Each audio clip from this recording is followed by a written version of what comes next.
What is up, everybody? You are checking out the Uncensored Pro Wrestling Podcast, what the world is listening to. I'm your host, the Hot Commodity NC, and I'm joined by my baby, my own hot commodity. What's up? Aunt B is here, and we are covering today the Attitude Year Season 2. We have made to King of the Ring 1999.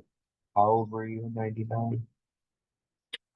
14. So you were turning 14 at this point. Yeah. 2 more months away. And this pay-per-view, a lot of people don't really like it. It hasn't really gotten rave reviews. But to cover it, we're just going to go right ahead. Before we cover it, as we do with every month, we're going to dive into the top songs and movies from June 1999. I'm going to start off with songs, and Ant will let us know if he knows them or, you know. So number 10 for June 1999 is That Don't Impress Me Much by Shania Twain. Yep. Number 9 is Kiss Me by Six Piece None the Richer. I don't think that's 8 is Fortunate by Maxwell. Nope. 7, The Hardest Thing by 98 Degrees. Yep. 6 is I Want It That Way by the Backstreet Boys. Never heard it. 5 is Where My Girl's At by 702. That's a good song. 4 is No Scrubs by TLC. We love TLC. Yeah. 3, Livin' La Vida Loca by Ricky Martin. 2, Last Kiss by Pearl Jam.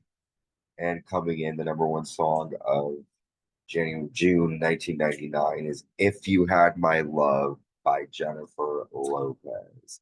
Yeah. We have like an inch of snow. We have an inch of snow. We got a little kid outside our window playing. And I feel like we should, I don't know if we should,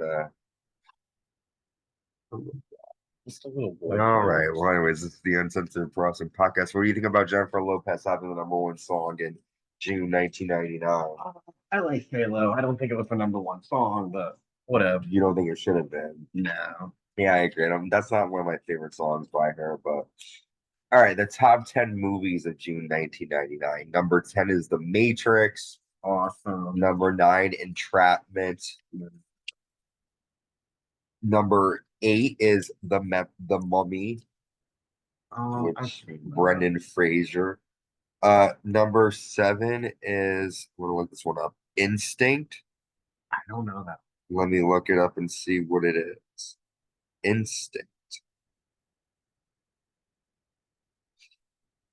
Okay, so it's Anthony Hopkins and Cuba Gooding Jr. I love Anthony Hopkins. When noted anthropologist Dr. Ethan Powell, who left society to live in the jungle, is in prison for murder, it's up to a young psychiatrist, Theo, to get through to him.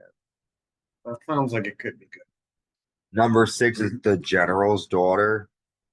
Never seen it. Never heard of it. I've heard of it. The General's Daughter. John Travolta is in this one, and Madeline Stowe, James Cromwell. When the daughter of a well-known and well-respected base commander is murdered, an undercover detective is summoned to look into the matter and find something crazy. Interesting. Number 5 is Big Daddy. I love that movie. That's a great 4, Notting Hill. one.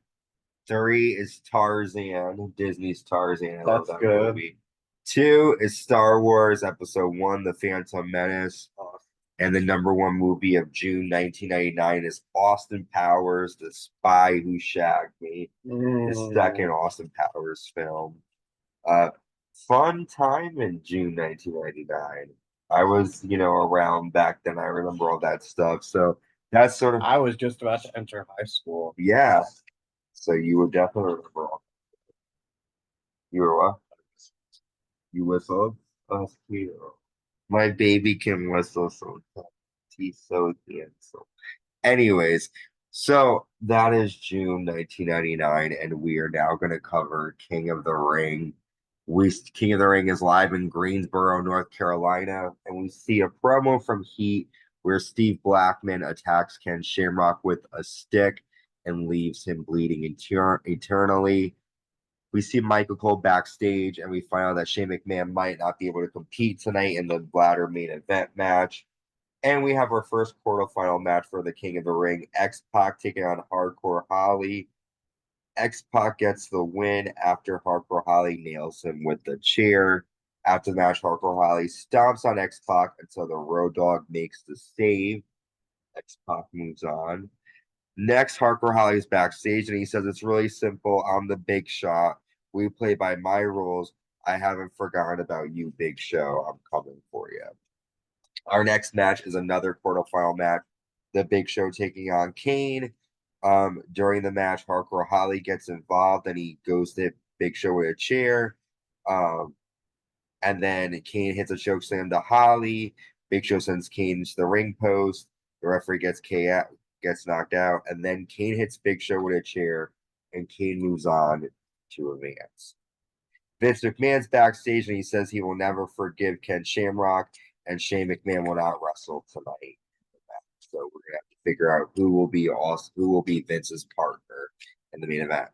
Next, we have our third quarterfinal match. Mr. Ass is supposed to take on the world's most dangerous man, Ken Shamrock. Mr. Ass says Ken Shamrock is running scared, grow some balls, or forfeit this match. Ken Shamrock attacks the EMTs backstage and he decides to run down to compete. Mr. Ass hits a sit-out power bomb, and because of the internal bleeding, the referee stops the match. Because of this, Shamrock is pissed and he tosses the referee to the floor out. We get a promo from Triple H and Chyna. Triple H is competing in the King of the Ring this year. She has Triple H in her corner, and she's going to be taking on the Road Dogg. And this is actually a really good match, probably the match of the night. We see Triple H get involved numerous times, leading the commissioner, Shawn Michaels, to come out and kick him out. Chyna then hits a low blow, but the Road Dogg has a metal cup to protect his private area from that move that Chyna tends to do often. And the Road Dogg hits a pump handle slam, and Chyna's goals of being queen of the ring is crushed. The Rock gets a promo backstage, and he pretends to talk in tongues, and he basically makes fun of The Undertaker. Next, we have a number one contender tag match. The Hardy Boyz with Michael Hayes take on Edge and Christian with Gangrel.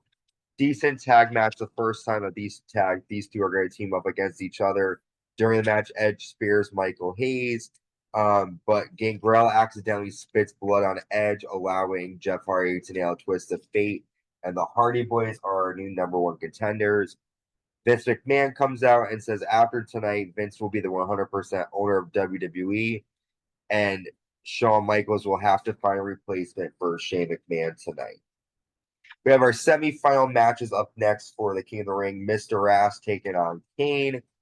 During the match, Big Show walks out and he hits Kane with a chair to get revenge on Kane, and then Mr. Ass pins Kane to move on. We have another semifinal match, two friends going at it, X-Pac versus the Road Dogg. X-Pac gets the win after an X Factor. And then we have Triple H coming out to join commentary for one of our main events, the WWE Championship, the champion The Undertaker, with Paul Bearer defending against The Rock. We see these guys fight at ringside. They fight in the crowd. We see The Rock put ether on The Undertaker's face. Undertaker hits The Rock with a chair while Rock has a ring bell. Paul Bearer hits The Rock with his shoe at one point during this match. And the end comes after Triple H nails a pedigree to The Rock. Undertaker falls on The Rock. He gets a 2 count, and then Taker nails a tombstone, and The Undertaker retains the WWE Championship with some help from Triple H. We have come to our King of the Ring main event. Well, one of the main events, the King of the Ring finals. X-Pac taking on Mr. Ass. We see an X Factor to Mr. Ass, but that doesn't do it. Mr. Ass is able to nail a super famouser from the top rope, and Mr. Ass is our 1999 King of the Ring winner.